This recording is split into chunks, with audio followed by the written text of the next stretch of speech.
در یک هفته اخیر نرخ سوزشواری در تاجیکستان بخصوص در شمال کشور به مراتب بالا رفته و کمچین شده است. نرخ یک لیتر گازی مایع نظر به یک هفته قبلی تا 1 سومانی گران شده، ارزشش از 6 سومانی تا به مرز 7 سومانی نزدیک گردید. این گشتگی من حاضر صرف کنم شکنی آخر به یگان چی یک دوتا نامبل یگان چی میماند می نمی. حداقل در نیمه ماه ایول نرخ گاز به 5 سومانی و 40 درم برابر بود. در تابلوهای نقطه فروش سوزشواری ارزش یک لیتر بنزین را بیشتر از 10 سومانی و دیزل را 9 سومانی و 30 درم نوشتند. نمایندگان شرکت گازپروم نفت میگویند آخر هفته گازهای ذخیره‌ایشان به اتمام رسید و با سبب‌های نامعلوم دیگر وارد نگردیده ایستاده است. ابالو قیمت کردگی میگوید و فروشندگی و دستی و هیچ نمیبیاد. فروشندگان این افزایش را شرح نمیدهند. رانندگان باور دارند آن به کم و گران شدن واردات سوزشواری وابسته است. بالاروی نرخ سوزشواری به کار کیراکش و مسافربرها تاثیر کرده است. و گفته آنها مسافران نیز از گرانی راهگیران ناراضی‌اند ولی چاره دیگر ندارند. 231 сом ба заправка кара.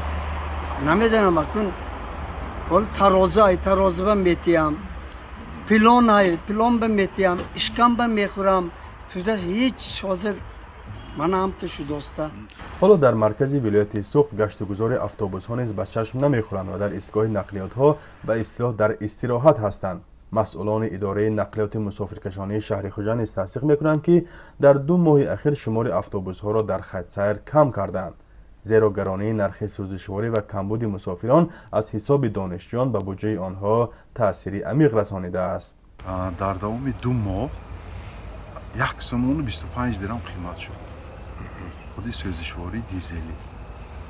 برای همین حساب مقامات حکومت و دستگیری ها یعنی که همین سوزشواری های گرفته که اتوبوس ها رو برای انداخته مقدار ضروری از برآورده ایستاده. در مقایسه با اول امسال ارزش گاز مایع، بنزین و سوزشواری دیزلی از 2 تا 4 سومانی افزوده است.